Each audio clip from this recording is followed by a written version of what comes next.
दोस्तों आज हम सिनकॉम फॉर्मुलेशन लिमिटेड कंपनी के बारे में बात कर रहे हैं। यहाँ पर इस कंपनी से अपडेट निकल कर आ रही है। इस अपडेट के साथ साथ इस कंपनी ने अपना Q3 रिजल्ट फाइनेंस ईयर 2026 का अनाउंस कर चुकी है। इसकी परफॉर्मेंस के साथ साथ इसे हम फाइनेंशियली और फंडामेंटली देखेंगे।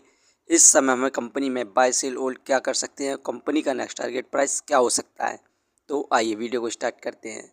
सिनकॉम फॉर्मुलेशन फार्मा कंपनी है। ये company generic health care product को मैन्युफैक्चरिंग करती है, मार्केटिंग करती है और एक्सपोर्ट करती है इंडिया और इंडिया के बाहर। दोस्तों सिनकॉम फॉर्मुलेशन लिमिटेड कंपनी का शेयर प्राइस अभी 10.95 रुपये चल रहा है। आज के दिन इस कंपनी में हमें 5.28% की गिरावट देखने को मिल रही है। वहीं पर कंपनी का शेयर प्राइस 11.50 रुपये पर स्टार्ट हुआ था 9/15 पर। 6 महीने में इस कंपनी में हमें ज़बरदस्त गिरावट देखने को मिली 32.74% की। 6 महीने पहले कंपनी का शेयर प्राइस 16.28 रुपये था। इसके बाद से यहाँ पर लगातार गिरावट देखने को मिल रही है और इस समय यहाँ पर यूएस और ईरान के बीच में युद्ध चल रहा है, जिसके बाद हमें भारत की मार्केट और सेंसेक्स में ज़बरदस्त गिरावट देखने को मिल रही है। इसी कारण अभी हमें फ़िलहाल इस कंपनी में और ज़्यादा गिरावट देखने को मिल सकती है और कंपनी का शेयर प्राइस 10 रुपये के निचले स्तर पर भी जा सकता है। इस समय इस कंपनी का Q3 रिजल्ट फाइनेंस ईयर 2026 का आ चुका है। इसकी परफॉर्मेंस की बात करें तो यहाँ पर नेट प्रॉफिट 18.91 करोड़ हुआ है। इंक्रीमेंट देखने को मिला हमें इस कंपनी की Q3 रिजल्ट में 45.46% का ईयरली बेसिस पर। रेवेन्यू 115.14 करोड़ हुआ, डिक्लाइन देखने को मिला रेवेन्यू में 9.42% का ईयरली बेसिस पर। ऑपरेटिंग प्रॉफिट 21.21 करोड़ हुआ, इंक्रीमेंट देखने को मिला 43.99% का। अबीटा 26.65 करोड़, इंक्रीमेंट देखने को मिला ईयरली बेसिस पर 42% का। Earning per share 0.23।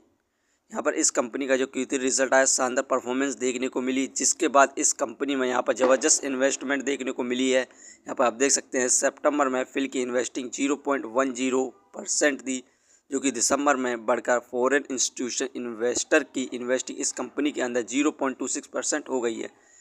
ज़बरदस्त इन्वेस्टमेंट देखने को मिल रही है फिल के द्वारा। Q3 रिजल्ट के बाद तो आने वाले फ्यूचर में ज़बरदस्त तेज़ी देखने को मिलने की संभावना है। और अभी हाल ही में सिनकॉम फॉर्मुलेशन लिमिटेड कंपनी ने ट्रेड स्टार प्रॉपर्टी, जो कि मुंबई में है, 51.7 करोड़ की बाय करी है, जिसका अप्रूवल HDFC बैंक ने दिया था। ये प्रॉपर्टी सेबी रूल्स के तहत बाय करी गई है। इस कंपनी को हम फाइनेंशियली देखें तो यहाँ पर दिसंबर में 13 करोड़ का प्रॉफिट गेन किया, मार्च में 18 करोड़ का किया था, जून में कम हुआ 16 करोड़ हुआ, सितंबर में इंक्रीज़ हुआ 17 करोड़ हुआ। जो अभी क्वार्टर का रिजल्ट आया दिसंबर का 19 करोड़ का यहाँ पर प्रॉफिट गेन किया है। ये कंपनी क्वार्टरली बेसिस पर प्रॉफिट को इंक्रीज़ करती जा रही है और फिल के द्वारा भी शानदार इन्वेस्टमेंट देखने को मिल रही है। वहीं पर इस कंपनी की डिविडेंड हिस्ट्री को देखें तो यहाँ पर 2014 में इस कंपनी ने 0.02 पैसे का डिविडेंड दिया था। इसके बाद 2015 में भी 2 पैसे का डिविडेंड दिया, 16 में 2 पैसे का डिविडेंड दिया, 2017 में 2 पैसे का डिविडेंड दिया। इसके बाद सीधा इस कंपनी के द्वारा हमें 2022 में 3 पैसे का डिविडेंड देखने को मिला था, लेकिन इसके बाद से यहाँ पर कोई भी डिविडेंड देखने को नहीं मिला है कंपनी के द्वारा।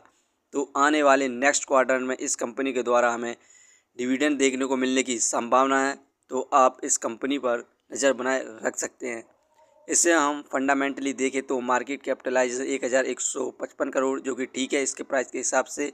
डेप्थ ऑफ इक्विटी 0, ये कर्ज फ्री कंपनी है। रिटर्न ऑफ इक्विटी 16.66%, ये हमें पर ईयर 70% के रिटर्न दे रही है, जो कि काफ़ी अच्छे रिटर्न है। अर्निंग पर शेयर 0.73, ठीक है, डिविडेंड दे नहीं रही है। बुक वैल्यू 4.03, ये शेयर इस समय बुक वैल्यू से हाई प्राइस पर मिल रहा है, फेस वैल्यू 1। फ्रेंड्स, ये कंपनी फाइनेंशियली और फंडामेंटली बेस्ट है और ये एक कर्ज फ्री कंपनी भी है, तो आप इसे लॉन्ग टर्म के लिए कंसीडर कर सकते हैं। और इस कंपनी के अंदर यहाँ पर फिल के द्वारा इन्वेस्टिंग को इंक्रीज़ किया गया है, तो आप इस कंपनी में लॉन्ग टर्म में अच्छे खासे रिटर्न प्राप्त कर सकते हैं। और इस कंपनी का शेयर प्राइस ईजिली यहाँ पर 1 साल के अंदर 20 रुपये को क्रॉस करने की संभावना है, तो आप इस कंपनी पर इन्वेस्टमेंट कर सकते हैं लॉन्ग टर्म के लिए। दोस्तों, ये वीडियो सिर्फ एजुकेशन पर्पज़ के लिए थी। यदि आप किसी भी कंपनी या स्टॉक्स पर इन्वेस्ट करते हैं तो एक बार अपने फाइनेंशियर्स और एक्सपर्ट की सलाह जरूर लें। कभी भी लोन लेके इन्वेस्टमेंट ना करें, वरना आप भारी मुसीबत में पड़ सकते हैं।